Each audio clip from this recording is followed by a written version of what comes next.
For a long time, Disney Cruise Line earned a reputation for getting the experience right. The service felt dependable, every detail was thought through, and the product justified the extreme premium you paid. That version of Disney was built on pride, consistency, and a crew who knew the product inside and out.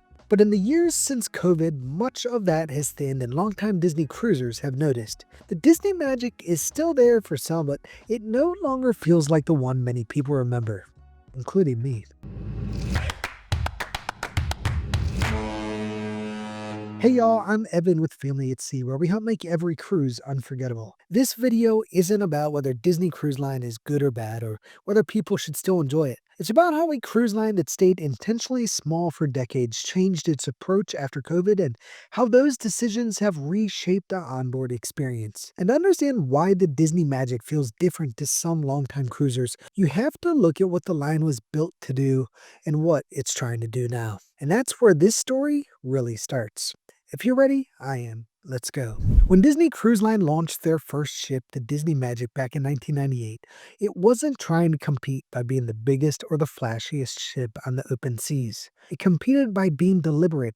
The Disney Wonder followed a year later in 1999, and for more than a decade, that was the entire fleet. And for years, the experience felt carefully paced and unusually consistent because the operation was small by design and filled with a crew that took pride in delivering an exceptional experience. The ships were modest in size compared to today's standards.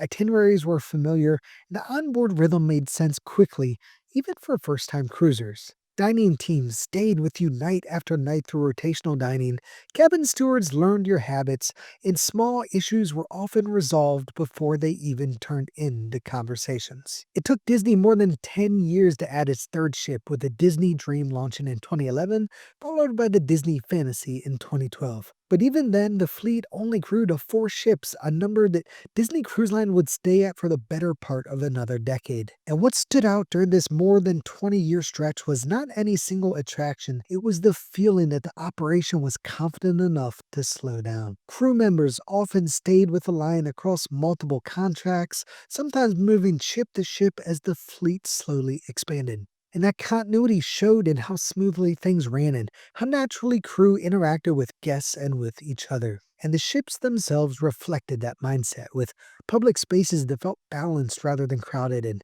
family spaces that were energetic without overwhelming the rest of the ship. Disney characters were present, but they didn't dominate every venue or moment on board. And while pricing was always high, guests accepted the premium because the experience felt like it was justified. That was the version of Disney Cruise Line people grew attached to over more than 2 decades, not because it was flashy, but because it was consistent in ways that were easy to not fully appreciate until they started to change. And that consistency was not accidental. It came from a quiet rule Disney followed for a long time, and one that shaped nearly every decision the line made. For most of its history, Disney Cruise Line operated under a simple, unwritten rule: protect the experience, even if that meant growing more slowly than the rest of the industry. And that rule shaped how the line behaved behind the scenes. Ships were added cautiously, and new ideas were allowed to settle before being repeated elsewhere. Operational changes were introduced gradually instead of being rushed across the fleet. And Disney seemed to understand that a cruise experience isn't just a system, it's a culture. And when you push too much volume through it too quickly, the culture doesn't just stretch, it changes. But this approach came with real costs. A smaller fleet limited efficiency, longer crew tenures required investment, and maintaining consistency demanded patience. But Disney accepted those trade-offs because they produced something valuable that protected the premium they charged, because guests boarded with a sense of confidence that kept them coming back over and over again. Even first-time cruisers felt like the experience had a rhythm that was already worked out, and for years that restraint worked in Disney's favor. The line didn't need to chase constant novelty because trust did the marketing for them, and experience sold itself to reputation rather than promotion. But the problem with unwritten rules is that they only hold as long as the environment stays stable, and once outside pressures start to change, those rules are often the first thing to be questioned. For more than 2 decades, Disney Cruise Line expanded slowly enough that growth rarely felt like the story. But that changed following COVID. Between 2023 and 2025, Disney Cruise Line introduced 3 new ships, with a fourth that was set to launch in 2025 as well, but's been pushed back into 2026 following production delays.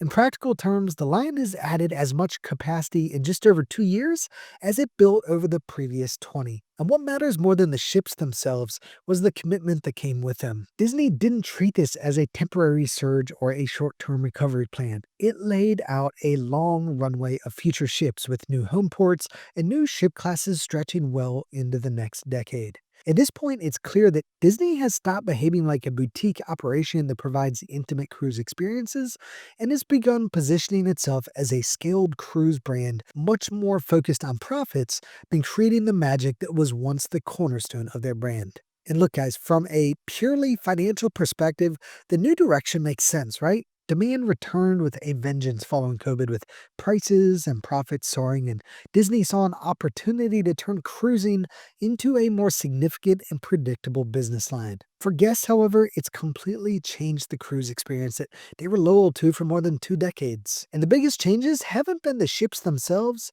it's in a part of the experience that has always carried the most weight for Disney.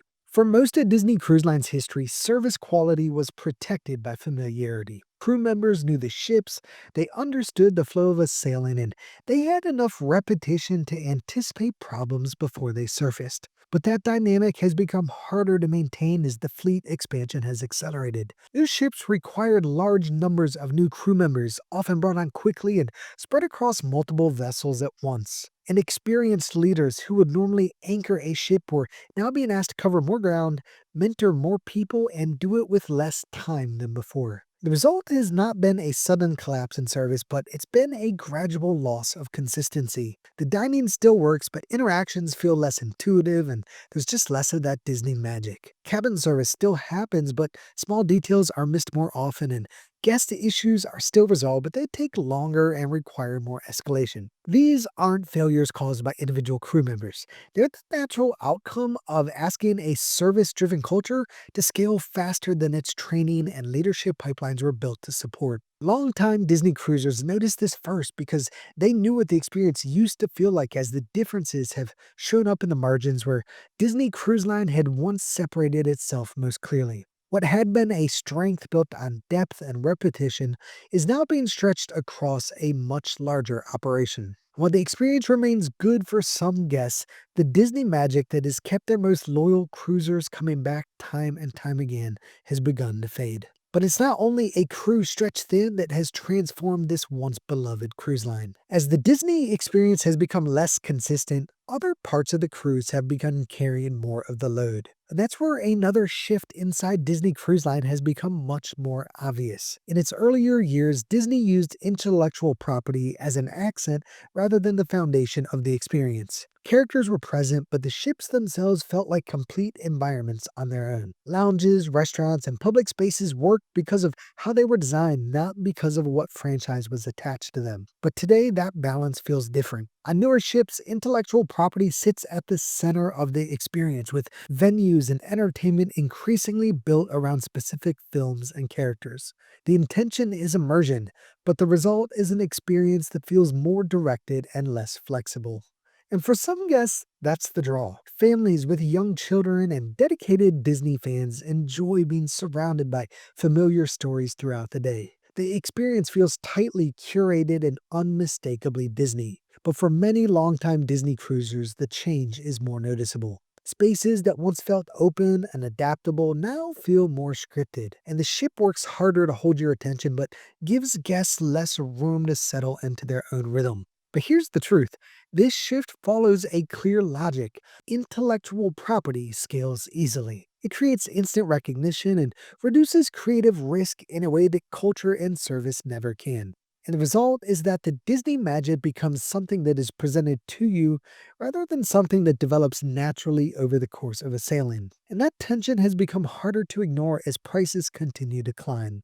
Now look, Disney Cruise Line has always been expensive. That part is not new. But for years, the premium felt justified because the experience felt magical, like something you couldn't find anywhere else in the world. Yeah, you paid more, but you spent less time waiting, less time questioning decisions, and less time managing small problems on board.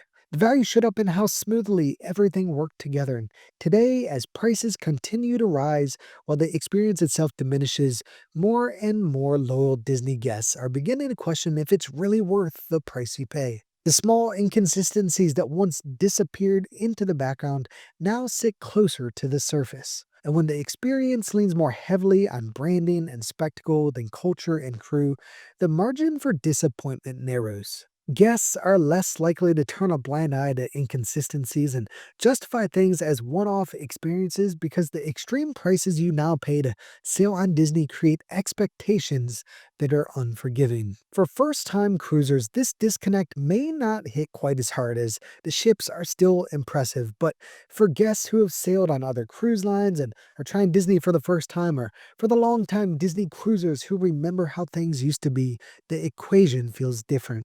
And here's the simple reality: nothing about Disney pricing is rational. It can't be justified on a one to one basis when comparing things to other cruise lines. Wi Fi isn't included, there's no drink packages, and the pricing for everything on board, from excursions to specialty dining, is absurd. So when logic can't be applied, then the only thing left to justify the price is the Disney magic that's growing harder and harder to find. If you understand Disney Cruise Line pricing doesn't follow normal logic, but you're still convinced the Disney experience is worth paying for, then the smartest move is controlling everything around that booking so that surprises don't land on you. And that's why I never leave my bookings to chance. I use Cruises It. They're a travel agency that puts somebody in your corner, so when things go sideways, instead of calling some random 800 number and sitting on hold with someone who's never stepped foot on the ship, you've got a real person. Someone who knows you're sailing, knows the cruise line, and can actually fix problems before they ruin your vacation. They've saved us money, unlocked perks we didn't even know we qualified for, and they always make sure we don't show up like Frank, who showed up at Port Canaveral proudly wearing his Mickey ears but on the wrong date and confidently told the port agent it's basically the same cruise. Frank, the Disney magic is not going to change the dates. With their low price guarantee and real humans who actually know what they're doing, Cruises It makes cruising simpler, cheaper, and way less stressful. So click the link in the description below or call the number on the screen and tell them Evan from Family at Sea sent you. You'll be glad you did. What's changed most noticeably over the last few years isn't just the experience on board. It's the way people talk about Disney Cruise Line afterward. For a long time, Disney cruises were described with certainty and confidence. People didn't hedge and they didn't qualify their recommendations. They just said, it's worth it. But now that language sounds different. Conversations that once ended with, you'll love it, now come with caveats. People say things like, it depends on what you're looking for, or it's still good, just different, or we enjoyed it, but it's not quite how it used to feel. And that shift shows up most clearly among repeat cruisers. These are guests who know the ships, know the rhythm, and notice small changes because they remember how seamless it once felt. They're not angry and they're definitely not dramatic. They're just more measured in their recommendations, and the certainty that used to surround Disney Cruise Line has softened. None of this means Disney Cruise Line is failing, but it does mean the relationship people have with it is changing. And once a brand reaches that point, the question is no longer whether the experience is good or bad, it's whether the experience is good enough to justify the price. So, whether this is all the beginning of the end for Disney Cruise Line as we know it, or simply a transition to a new era, depends on what you believe Disney Cruise Line is trying to be now. The line is not collapsing. In fact, the ships are fuller than they've ever been. And for many guests, the experience still delivers exactly what they came for. Disney Cruise Line is still a great option for families with young kids who want a highly structured, IP focused vacation where everything feels familiar and they're willing to spend a premium to experience it. And it still works for devoted Disney fans who value immersion over relaxation, and they're okay paying a premium for that environment. But where the tension shows up is with longtime cruisers who fell in love with Disney Cruise Line for different reasons. For people who value rhythm over spectacle and who care more about crew interactions than superheroes, then the Disney magic they've grown to love is getting harder and harder to find. And for them, this feels less like a clean evolution and more like something important being traded away. Now, look, I'm not saying Disney is making the wrong business decision. I'm sure their shareholders are thrilled, but the undeniable reality is this: Disney Cruise Line is no longer optimizing for the same experience it once was. Instead, it's now optimizing for scale and consistency across a much larger fleet. And whether that's sustainable in the long run is still an open question, but the direction is clear. And look, if all of that has you second guessing your next cruise vacation, it's important to understand that as cruise lines change, a lot of people are still booking based on old assumptions. They're paying premium prices, expecting premium consistency, and when that gap shows up, it feels frustrating and expensive. But the good news, not every ship is trending in the same direction. Some still deliver an experience I would happily sail again tomorrow. But others, well, I'd avoid them entirely. That's exactly what I break down in my next video, where I share the 5 ships I'd sail again tomorrow and 5 I'll never sail again. So don't stop here, join me in that one and I'll help you understand where the experiences still hold up and where they're lost completely. If you're ready, I am. Let's go.